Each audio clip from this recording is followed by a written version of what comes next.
સમાચારમાં વાત કરીએ તો અમદાવાદથી સમાચાર પ્રાપ્ત થયા છે। અમદાવાદમાં હીટ સ્ટ્રોકના દર્દીઓમાં વધારો થયો છે। તો સમાચાર સામે આવ્યા, હીટ સ્ટ્રોકના દર્દીઓ વધ્યા છે। તો વધુ પડતી ગરમીના કારણે હીટ સ્ટ્રોકની અસર જોવા મળી છે અને જેના કારણે સોલા સિવિલમાં રોજના 10 થી 15 દર્દીઓ સારવાર અર્થે આવી રહ્યા છે। તો એપ્રિલની શરૂઆતથી જ હીટ સ્ટ્રોકના કેસોમાં વધારો જોવા મળ્યો છે। તો સમાચાર પ્રાપ્ત થયા, સોલા સિવિલમાં હીટ સ્ટ્રોક માટે વોર્ડ પણ તૈયાર કરવામાં આવ્યો છે। તો ગરમીના કારણે હીટ સ્ટ્રોકની અસર જોવા મળી છે। કહી શકાય કે એપ્રિલથી શરૂઆતથી જ હીટ સ્ટ્રોકના કેસમાં વધારો જોવા મળ્યો। સોલા સિવિલમાં હીટ સ્ટ્રોક માટે વોર્ડ પણ તૈયાર કરવામાં આવ્યો છે। તો વધુ પડતી ગરમીના કારણે હીટ સ્ટ્રોકની અસર પહોંચી।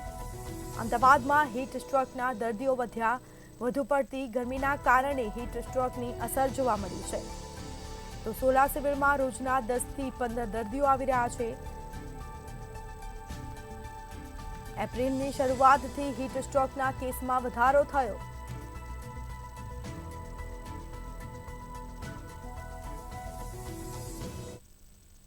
હોસ્પિટલમાં મેડિસિન વિભાગમાં સિનિયર રેસિડેન્ટ તરીકે ફરજ બજાવું છું।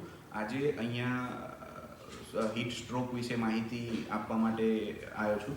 હીટ સ્ટ્રોકનો દર્દી તમારી પાસે સામાન્ય માથાનો દુખાવો લઈને શરીર પર રેશિસથી લઈને અનકોન્શિયસ કન્ડિશનમાં અને ખેંચ આવવી આટલે સુધીના બધા સિમ્ટમ લઈને આવી શકે છે। હીટ સ્ટ્રોક થવાના ચાન્સીસ વધારે જે લોકો દિવસ દરમિયાન વધારે તડકામાં જેમને ફરવાનું થતું હોય અથવા તો જે ઉંમરલાયક વ્યક્તિ છે એમને થવાના ચાન્સીસ વધારે છે। એનાથી બચવા માટે તમારે પાણીનું પ્રમાણ શરીરમાં જળવાઈ રહે એ પ્રમાણે યોગ્ય વોટર ઇન્ટેક રાખવી જરૂરી છે। સોલા સિવિલ હોસ્પિટલમાં રોજના 10 થી 15 મરીજ આ રીતે હીટ સ્ટ્રોકથી પીડાયેલા આવે છે અને અમે એમની સારવાર કરતા હોઈએ છીએ। એમની સારવાર માટે સોલા સિવિલમાં 24 કલાક ડૉક્ટર અવેલેબલ છે અને ચોથા માળે 9મા માળે એક વોર્ડ અલગથી બનાવવામાં આવ્યો છે જેમાં હીટ સ્ટ્રોકના વ્યક્તિઓને પૂરતી સારવાર પૂરી પાડવામાં આવે છે।